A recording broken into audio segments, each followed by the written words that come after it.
जय माता दी मित्रों, कैसे हो आप सब। माता रानी की कृपा से सभी अच्छे होंगे। माता रानी सब पर कृपा बरसाए रखे, सबको स्वस्थ रखे, सबके घरों में धन धान्य से भरपूर रखे। इसी प्रार्थना के साथ मित्रों, आज का जो विषय है उसकी हम चर्चा करेंगे। विषय यह है कि माता काली की जो सवारी है उसको शरीर पर कैसे बुलाया जाए, उसको बुलाने का मंत्र क्या है, पूजा का विधि विधान क्या है और कितने दिन की ये सिद्धि होती है। इससे पहले कि मैं पूरा विधि विधान आपको बताऊं, मैं आपको बता देना चाहता हूं कि बहुत सारे भगत तांत्रिक जो हैं वो माता रानी की गद्दी घरों में लगाते हैं, लोगों की सेवा करते हैं। माँ के माध्यम से वो लोगों का भला करते हैं या भला करना चाहते हैं, और ऐसी गद्दियों पर लोगों के काम भी बनते हैं। कईयों के संतान नहीं होती, उनको संतान की प्राप्ति होती है। कईयों का बिजनेस नहीं चल रहा होता है, उनका बिजनेस चलना शुरू हो जाता है। बहुत सारे फायदे जो हैं इन गद्दियों पर होते हैं। और जो व्यक्ति भगत भक्ताई की लाइन में चलना चाहता है, अध्यात्म की राह पर चलना चाहता है, उसकी यही इच्छा होती है कि माँ की कृपा, माँ की सवारी उसे प्राप्त हो जाए और माँ के माध्यम से वो जो भी उसको भाव आए उससे वो लोगों की सेवा करे, लोगों की भला करे और अंततः माँ की सेवा करते हुए अपना भला तो करे करे, लोगों का भी करे और अंत में उसे मोक्ष की प्राप्ति हो।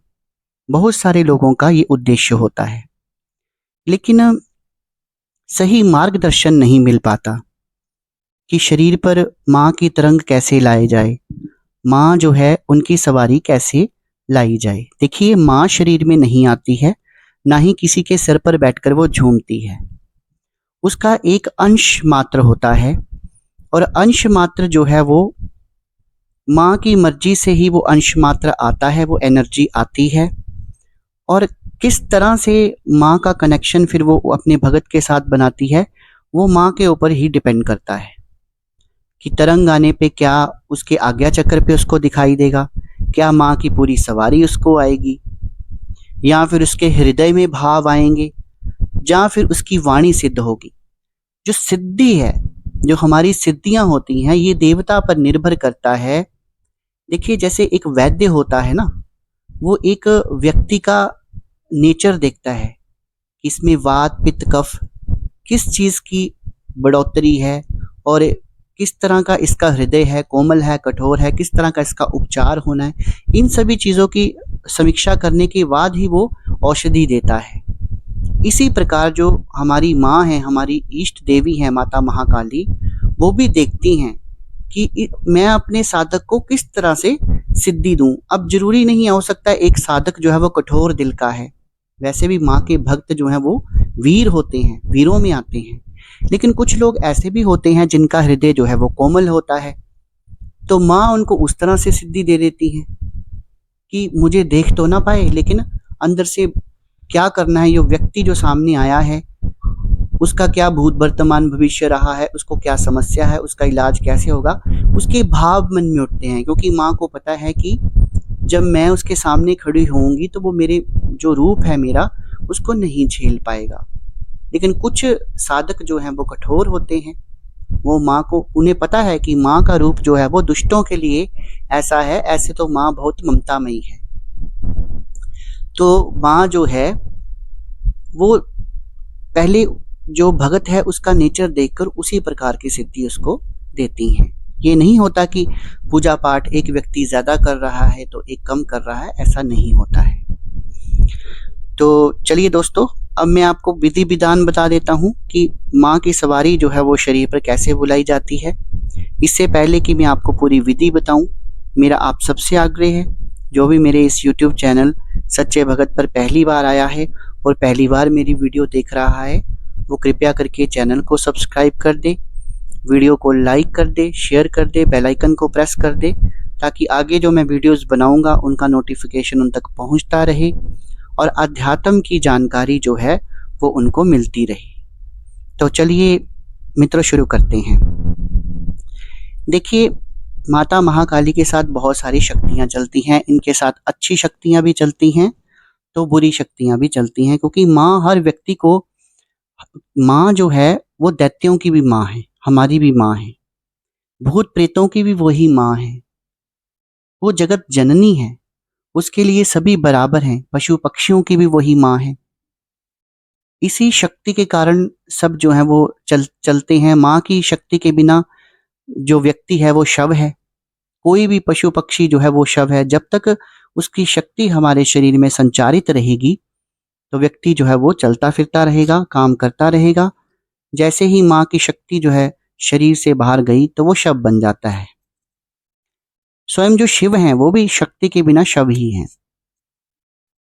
तो माँ के साथ बहुत सारी अच्छी बुरी शक्तियाँ चलती हैं। तो सबसे पहले आपके पास गुरु मंत्र होना जरूरी है। गुरु मंत्र अगर आपके पास नहीं है तो एक मंत्र कोई ऐसा होना चाहिए। गुरु मंत्र का मतलब यह कि अगर गुरु का आश्रय नहीं है आपके सिर पर, अभी आपका कोई योग्य गुरु नहीं है, तो आपको कोई ऐसा रक्षा मंत्र आना चाहिए जो बिना गुरु के भी कोई एक आधा कोई ऐसा रक्षा मंत्र है जो सिद्ध किया हो। तो जब आप साधना सिद्धि में बैठे तो नेगेटिव एनर्जीज जो है वो आप पर हावी ना हो पाए। इस चीज का आपको विशेष ध्यान रखना होगा। पूजा जो है वो रात्रि काल में होगी। जो मंत्र मैं देने जा रहा हूं वो रात्रि काल में ही होगा। सात्विक मैं आपको सिद्धि इसमें बताऊंगा, जिसमें आप माँ को खीर, पूड़ियाँ, हलवा, लड्डू, पान, पेड़े कुछ भी चढ़ा सकते हैं, लौंग, बतासा। तामसिक सिद्धि मैं यहाँ नहीं देने जा रहा हूँ क्योंकि तामसिक सिद्धि में तो एक गुरु का साथ में होना जरूरी है। और तामसिक सिद्धियों में जैसे लोग अंडा, मीट, बकरा, शराब वगैरह चढ़ाते हैं तो वो गुरु सानिध्य में ही हो सकता है। और अगर आप करना चाहें तो आज मैं यहाँ पे आपको सात्विक सिद्धि के बारे में ही बताऊंगा। आपने करना क्या है कि कृष्ण पक्ष जो होता है, कृष्ण पक्ष शुरू होता है जब पूर्णिमा होती है, तो पूर्णिमा का से अगला दिन जो होता है वो कृष्ण पक्ष होता है। उसके शनिवार लेने हैं आपने, पहला शनिवार से आपने शुरू करना है और आपने कम से कम लगातार 5 शनिवार करने हैं। 5 शनिवार आ जाएं और 41 दिन की साधना हो जाए। रोज आपने क्या करना है, पहले एक बाजोट सिद्ध करना है आपने पहले शनिवार को रात्रि काल में 11 बजे के करीब नहा धोकर आप तैयार हो जाएं और साफ सुथरे वस्त्र पहन लें। काले रंग के वस्त्र हों तो बेहतर है। काले रंग के वस्त्र आपके पास नहीं है तो काले रंग का गमछा आप अपने पास रख लीजिए। काला रंग होना जरूरी है।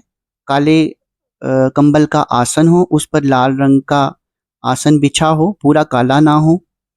और सामने एक बाजोट बिछाइए, उस पर 1.25 मीटर काला कपड़ा बिछाइए।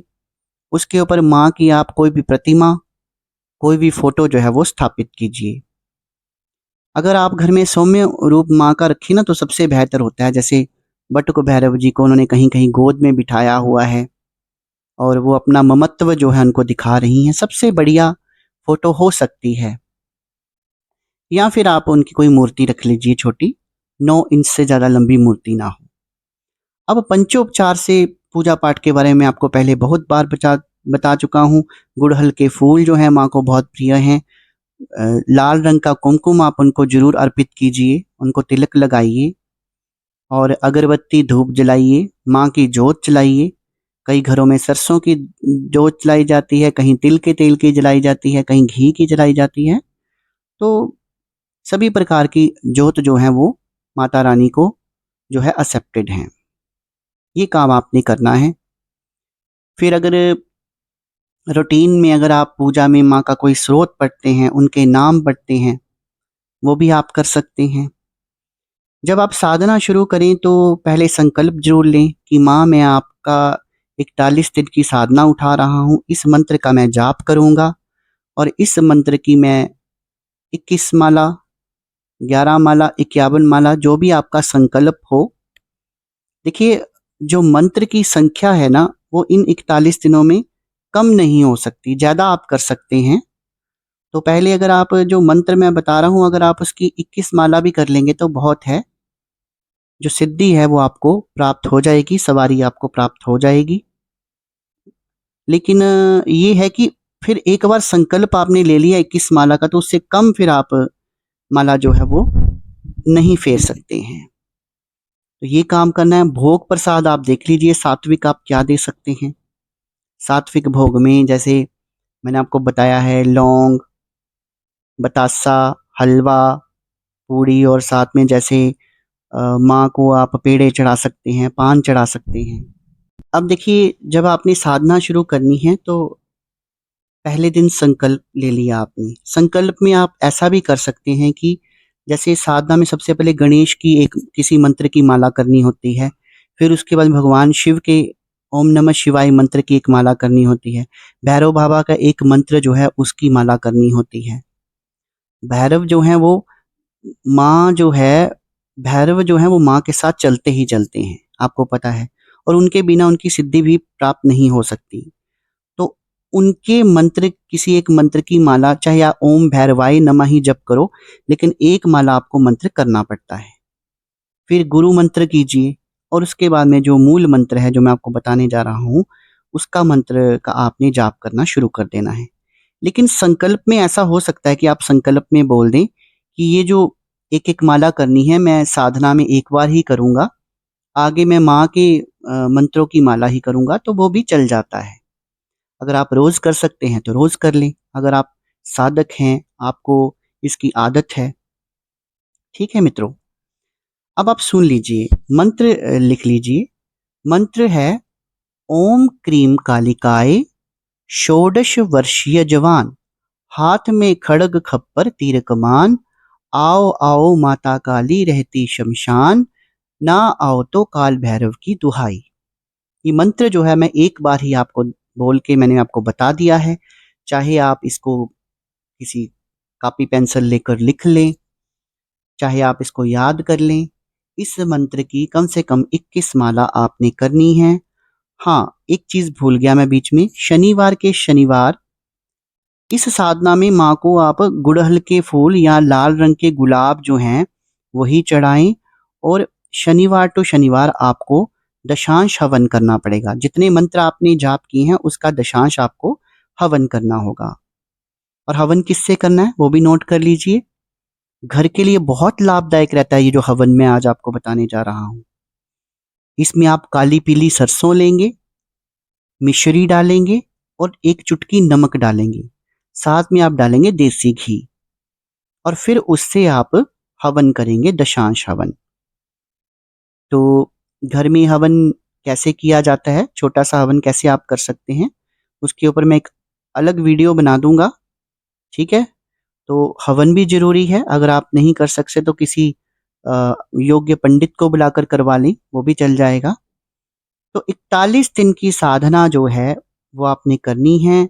उसमें अगर आप जो आपका पूजा घर का कमरा है वहीं पर आप नीचे सो जाएं डेली तो और बेटर है, नहीं तो अगर आप कहीं और अपने ब्रह्मचर्य का पालन तो आपने आपको पता है करना ही है, नहीं तो आप सेपरेट कमरे में अलग सोइए अगर आपने शैया के ऊपर ही सोना है। कई बार क्या होता है कि लोगों को तंगी होती है, घर बहुत छोटे होते हैं, तो इतना हो सकता है कम से कम आपका मंजा जो है वो अलग होना चाहिए, किसी के साथ ना आप सोएं, ठीक है मित्रों? तो आशा करता हूँ जानकारी जो मैंने आज आपको दी है वो जानकारी आपको अच्छी लगी होगी, आपको एक मार्गदर्शन मिला होगा कि हम अपनी अध्यात्म की जर्नी, अगर हम माता काली की सवारी चाहते हैं, उनकी सेवा करना चाहते हैं, उनके थ्रू लोगों की सेवा करना चाहते हैं, तो कैसे उसकी एक शुरुआत कर सकते हैं। देखो मित्रों, मेहनत तो करनी पड़ती है, बिना मेहनत के कुछ भी हासिल नहीं होता। माँ की भक्ति तो फिर प्राप्त करना एक बहुत मुश्किल कार्य है, कठिन कार्य है, क्योंकि माँ परीक्षा भी लेती हैं।